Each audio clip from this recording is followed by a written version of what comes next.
town board meeting to educate the townspeople on understanding what is behind battery energy storage systems. And you know, we're in our very early infancy stages of talking with Brookfield Renewables. All that's been done is the APA permit has been approved. There's rumors out there that there's gonna be a shovel in the ground by next summer. Untrue. We are educating ourselves as very best we can about battery energy storage systems. We wanna make sure it's a positive for the town and also for the community. And there's been a lot of hate focused on right now on battery energy storage systems, where some towns have created a moratorium on giving themselves more time to educate themselves. My firm belief on this, you don't need a moratorium. You've already started the process of educating yourself and doing the right things so that you can share the information and educate your townspeople. So a lot of things are going on in the background. There's a lot of pop-up battery energy storage contractors that are saying they're experts in it, but they have no idea how to install a true battery energy storage system. And if you look where ours is, they all know where ours is gonna be in this room. You know where ours is gonna be set at, if we do get one. So if we just come outside Line Mountain, heading east, you see the little NYSEG substation right there on your left. So NYSEG's got to approve the upgrade to that station, right? So there's going to be negotiation between NYSEG and Brookfield Renewables about what it's going to take to upgrade that substation. And if those talks continue, then fine. Our talks will be with that as well. But we are quite a ways from any of that stuff happening. We own 7.2 acres around that substation. So it's really a good spot if it's a positive effect for this town. We're still educating ourselves. The town feels that for this point right now we're at, keep studying it and looking at it because it could provide a benefit. So as more information comes up, as more education comes to us, that's made available to us, we're going to share with you all too. There's a lot of fire code recommendations that need to be done. There's Brookfield Renewable has already said they're going to train our neighboring, our local and neighboring fire departments. So we are quite a ways from any of that stuff happening. So be careful what you see on Facebook. Be careful what you see about chatter about people that just don't know what they're doing. If you haven't seen any emails from Violet Martin yet, anybody see emails from Violet Martin yet? Oh, I've got a ton of them. So very critical individual about battery energy storage, especially in the Adirondack Park. She used the Adirondack Park as a. She's from like Long Island. Yeah, she's from down south. That probably doesn't visit the Adirondack Park. But anyway, lot to come on battery energy storage. So please rest at ease. We do have this community in the best interest possible. It's all about education. It's all about sharing knowledge. And as more we get, the more you'll know. And so you'll have a very educated viewpoint on whether it's going to be a good thing or a bad thing. So all I can tell you is keep an open mind. Don't listen to the chatter, because right now there's a little small group that's getting all the attention in New York State. Well, also, we'll post it out too when this guy comes to speak about it. Attend it, like tonight, because you get a lot of good knowledge on it. There's some good speakers that come. We've had quite a few good speakers here. Yeah, so I got the name of the Is it NYSEG. posted where?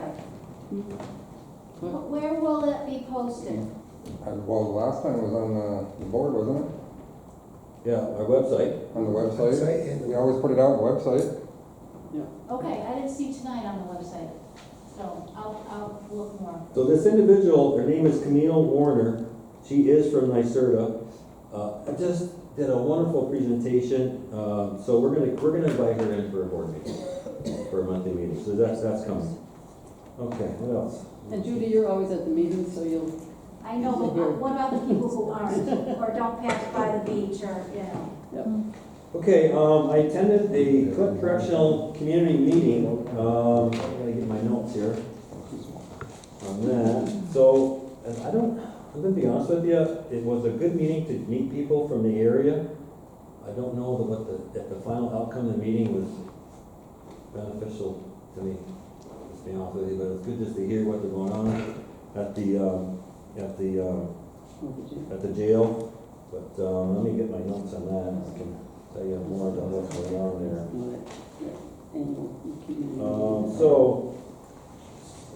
some of the data was actually interesting. Like right now at the Clinton Correctional Facility, there's 151 positions that have been lost there. Right now, there's 586 people that are slated for manpower. Still many issues that are residing on the side with the unions and stuff. They feel that they're 96% at full staff. Many civilian positions are still open. Basically, what they feel that they're not being filled is that they are non-competitive with the area, what they're saying. There's 1,100 to 1,200 inmates in-house right now there. All of these budding issues for prison systems is still a big concern. So just a lot of stuff going on there regarding that. And the biggest thing I took away from the whole meeting was this, is that and I gotta give the correction officers all the credit they get, because they work in a cesspool. The biggest concern they have is losing Judge Favreau from the bench. That's their biggest concern. And why is that? Is the assistant DA, named is Vivian Joo, Joo, said that when there's an incident happening at the jail, Judge Favreau throws the book at the inmate. When they got the right documentation, the right proof, he throws the book at that inmate and protects that correction officer to the very best of his ability. They are very concerned that when you leave the bench in January, the next person may not be as hardline as Judge Favreau for the correction officer. So we really need to look at that closely. You got two candidates coming up for that position. So we want to make sure that I think that they make a wonderful point, is that they really need that hardcore judge sitting in that bench, especially when they got the right information to prove that those inmates did something they shouldn't do. So, and the other thing, to Jason's point, I was able to talk to the dispatcher, Eric Day, and he says, listen, you guys go ahead, pick whatever you want, go ahead and rename Tamarack ASAP. So he gave us a green light, go ahead and do it. Yeah, Kelly Donnie is one who does the 911 addresses, yeah, okay. I've been working on Kelly. So are we online to get that renamed then? I talked to him a week ago, and he said some of you guys are backing from us and the fire department, which he's pretty sure he got both. It's gotta be addressed. Yeah. So some people are gonna get upset. What's happening is Tamarack Lane, if everybody's familiar with Tamarack Lane. So it's kind of messed up on the GPS. If you pull it up on GPS, it kind of shows the horseshoe comes out over by, on the Boomhauer side. And it's like a dirt road in there. Actually, it's all blocked off. There's a gate. So when the ambulance gets called there, they were using the GPS and we're going to the wrong side, and it's just critical for, time for the ambulance getting there. And it's a long road, and so there's gonna be some address changes. Some people are probably upset, but there's some people on that road that want it. So, and I think personally it needs to be done, because we've had quite a few issues up there. Yeah, they start down one side of the road and then they have to back out, get back out because it can't get through. Yep. So, if anybody hears anything on that, we've been working on that, and so in the near future, it's gonna be, I don't know if they're gonna change part of the road to a different name, or how Kelly's gonna do it, but he's one who does all our 911 addresses in Clinton County. So I've been working close with him, so coming up here in the near future, I would say he's gonna have a plan. I texted him today, I didn't hear back from him. Okay, item D, educational municipality Zoom meetings. What that was is that we have a couple of playgrounds in our park. I did not realize the inspection process that you need to go through to keep those playgrounds safe. It was like a 45-page PowerPoint presentation, and I walked away learning a lot of what I need to do and actually educate some of our town workers to make sure that we inspect those playgrounds, because one of the worst things we don't want a child get hurt, and next thing you know, they find out that they hire an attorney and we didn't inspect our playground. So that was a very interesting educational PowerPoint to make sure that we inspect our playground equipment. I had my second Meet the Supervisor meeting on the 28th for that end of town. Had 15 individuals show up for that meeting. The village most of the village board did attend, and I was surprised, they actually sat next to me on in front of the table. A lot of questions got raised, a lot about battery energy storage got raised. I knew the question was gonna come sooner or later. The question came about, why are, village and townspeople paying dual taxes? And I said, no, it's just the way it is, it's the way it's always been. And they said, what would it take to go under one tax? I said, well, you gotta merge the village into the town. And pretty much quickly, those people on this side and one over there were like, I don't think we wanna do that right now. And I said, It's a paycheck. so I just kept it going. I said, listen, my personal opinion, I think you need to, form a search committee. Yeah, it's a process. You gotta, somebody in the village has to petition it, start a petition. Somebody that lives in the village has to start a petition, get signatures, and then the village board is responsible to do the research on it. They did this in Keysville a few years back, and in the end of it, they went to the town, they got rid of, they abolished the village. So I don't know where it's gonna go. I just gave my opinion. Listen, just do a search committee.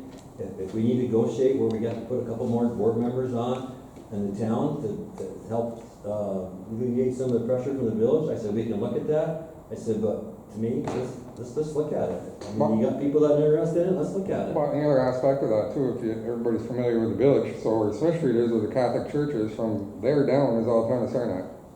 So, it's, at the end of the day, it wouldn't be a very hard Yeah, it'd be easy to do. split. Yeah. The village office is in the town of Saranac.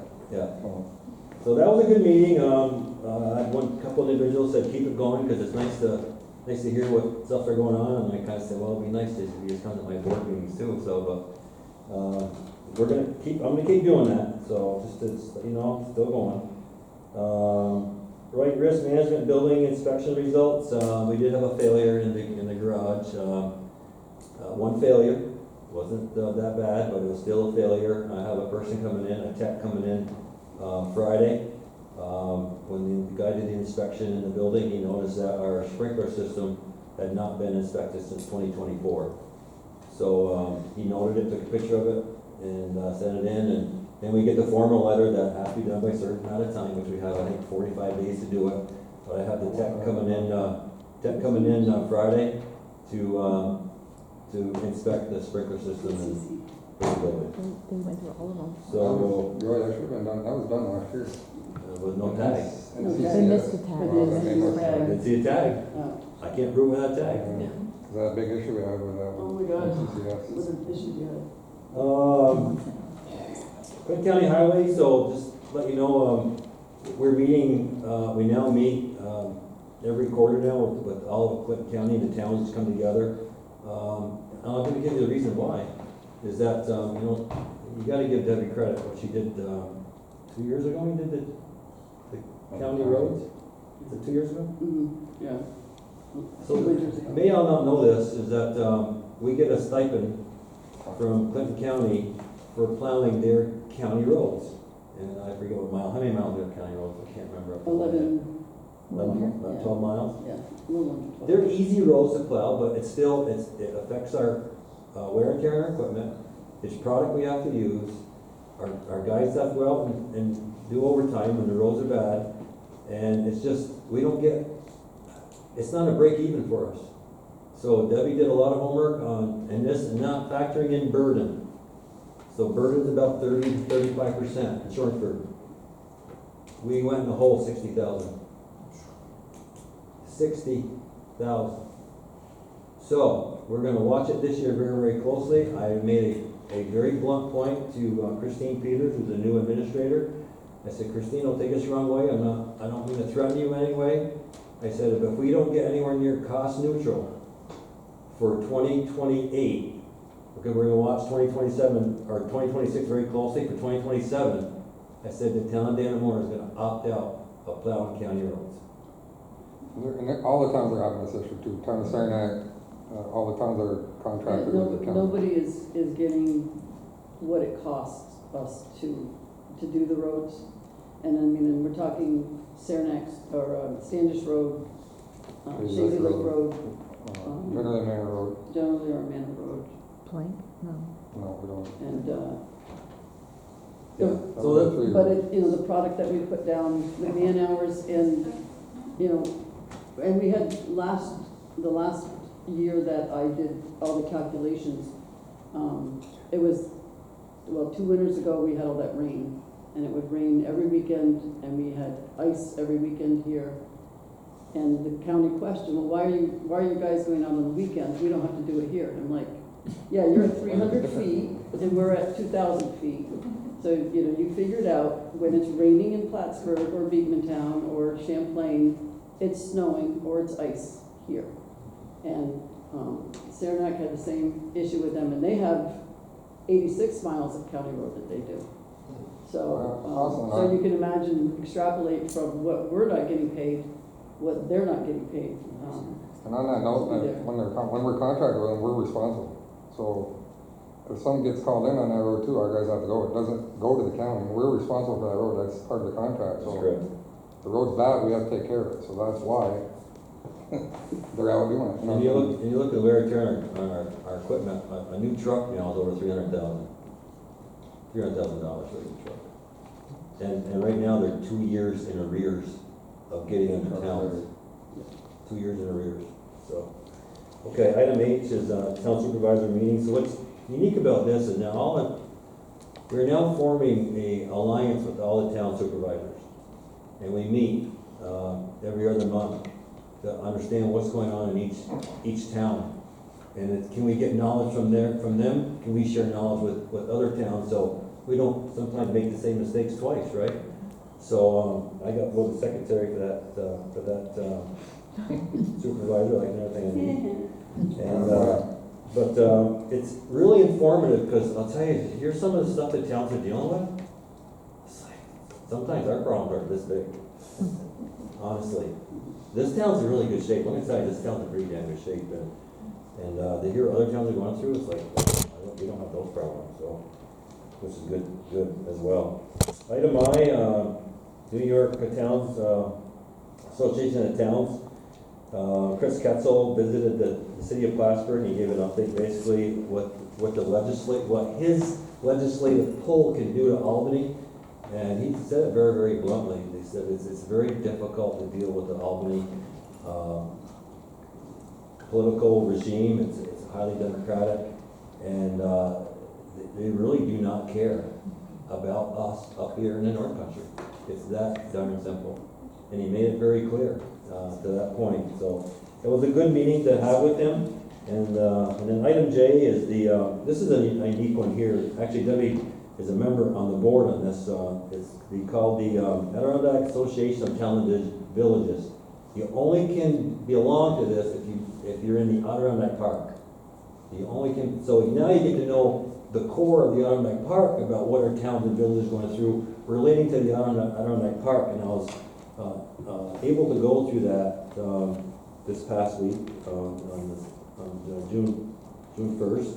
And again, battery energy storage came up as another topic. So you can see it's starting to leach itself through all of the Adirondack Park. But they basically said, be careful of your moratorium. Moratoriums actually carry a legal weight. You can't have a moratorium for 5 years. It's illegal. You can have a moratorium for 6 months. But why have a moratorium? If you just do your homework on the front end and just keep sharing information as you go along with this process. The reason those moratoriums got put into place in those two towns is that they didn't do their homework. That simple. They went through it too quickly. And once the town wasn't educated enough about it, there was basically a riot. When you have 200 townspeople come to a meeting and say, what the hell are you doing? Why is all this information out there to us? Why didn't you educate us on it? That's why they put a moratorium in. What else can I tell you about this meeting? The rail trail. Everybody know what the rail trail is up Saranac Lake? Let me give you some data on that. What's a really interesting part of that? The rail trail is one of the only certified Americans with Disabilities Act trails in the Adirondack Park. Is that something? There are maps available to show the rail trail. 12 months, May to May, 25 to 26. Here's some data. 1,743 people use that rail trail. Yearly, there was a total users, 175,000 hits. They have counters, 175,000 hits. around the counter. And it could be a double hit, you know, you could be coming back and going, you might go again in the afternoon, but there's 175,000 hits on that rail trail. 50% of those in Saranac Lake, no ever 0 days recorded of not using the rail trail. Somebody always used the rail trail. It's cited as one of the most beautiful rail trails in the entire country. Just got and that was done by National Geographic, by the way. Just to tell you who certified it. It's 34 miles long, and it's only trail that's operated by DEC. And they have volunteers that manage the trail. If there's a tree that falls, or it's got to be swept or broomed, volunteers do all that. So interesting about the rail trail. And it's open in the winter to snowmobilers and cross-country skiers, but it's nice that that's really in our backyard. It's not very far to go there. So just give you some information about what's in our backyard.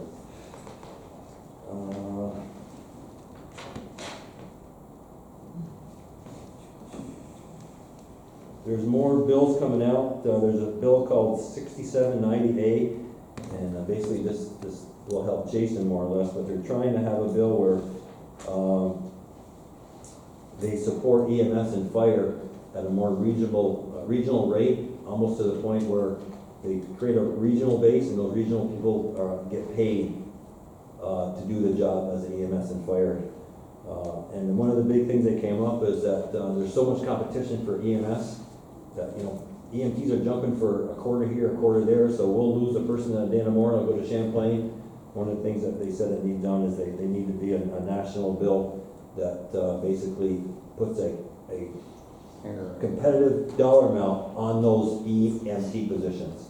So you won't get that stealing from each department.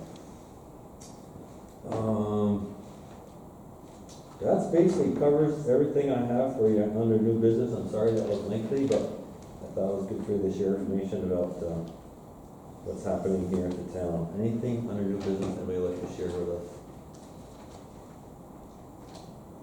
Okay, thank you so much. And we'll go to committee reports. I think I talked enough for tonight, so I think I'll pass on me.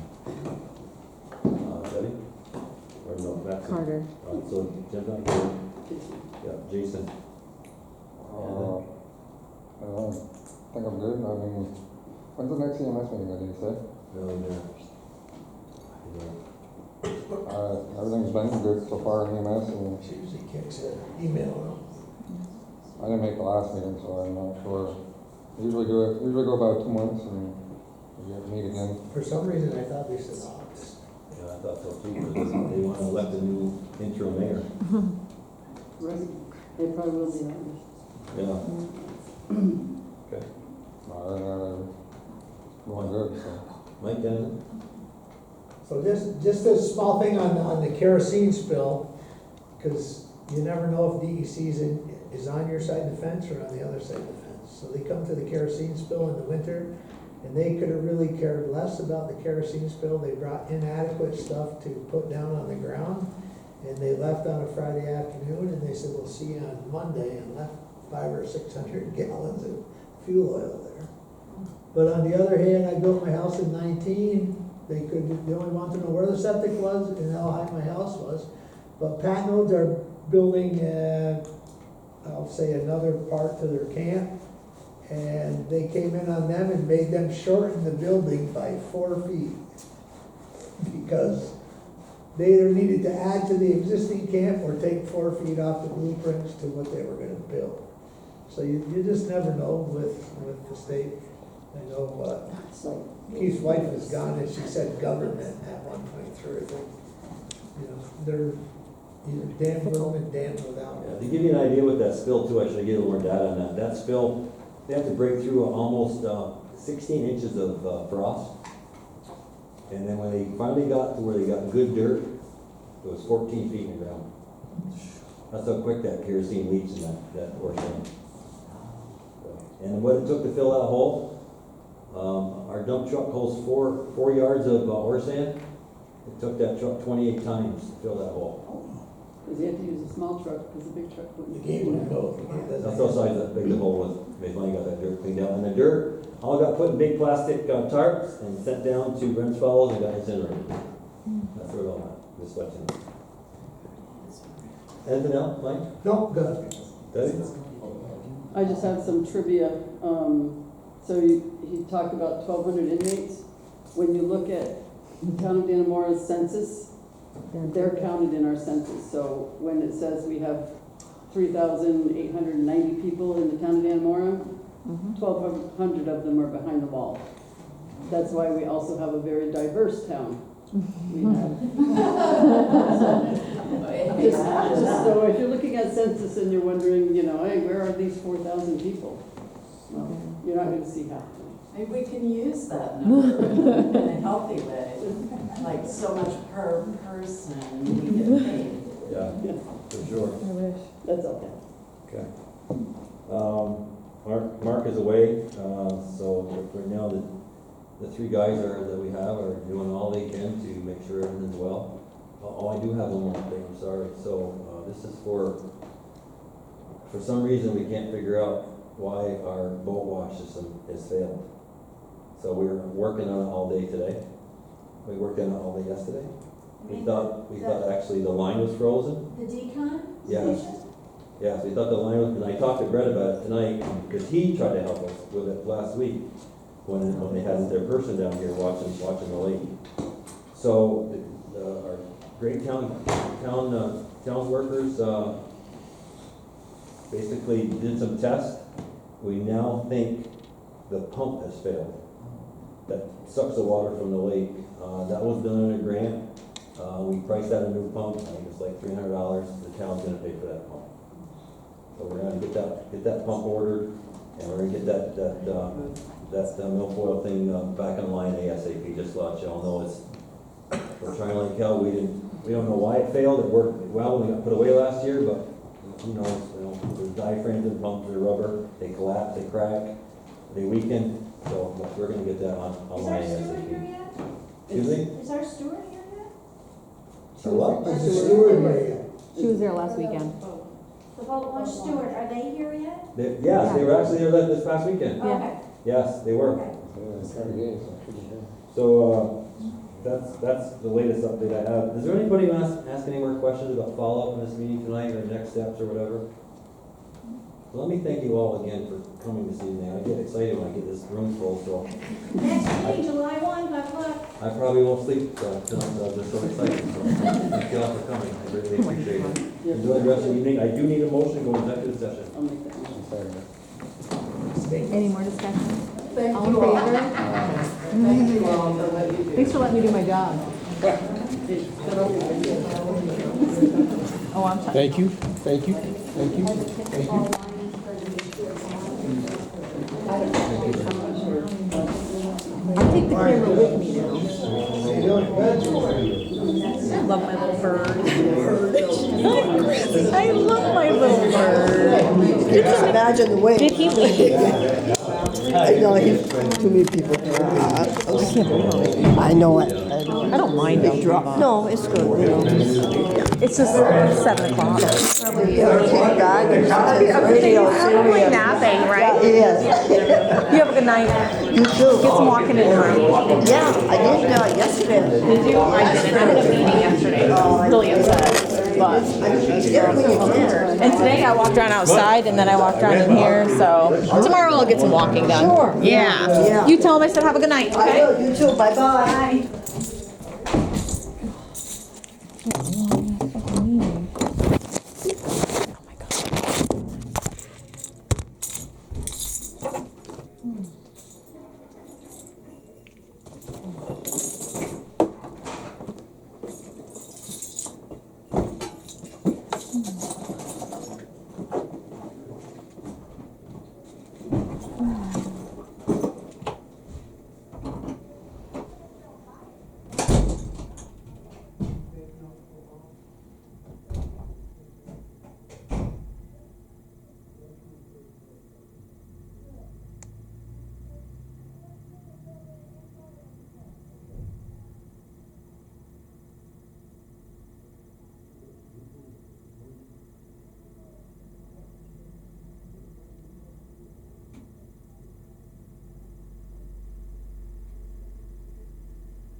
a like that, I would like to have it.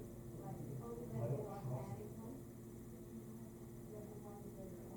No, you have to lift them up on there. I can do that.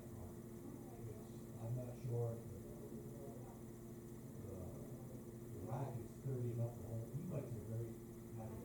They're not, it's not like 230 pounds, it's heavy.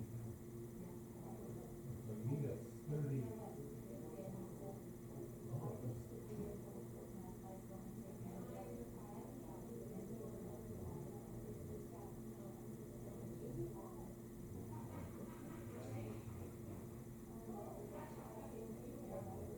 Well, I can't do what I used to do. Not only this, But seriously, I think for, like, we just got new ones, they're so much fun. You guys would do it. Yes. Oh, no. you can paddle. They want you to post it. What about that? Oh, I need to go check that room. You got what? The loon nest. Oh, yeah? So we have the loon nest, right? Right. And which one? Well, we have the big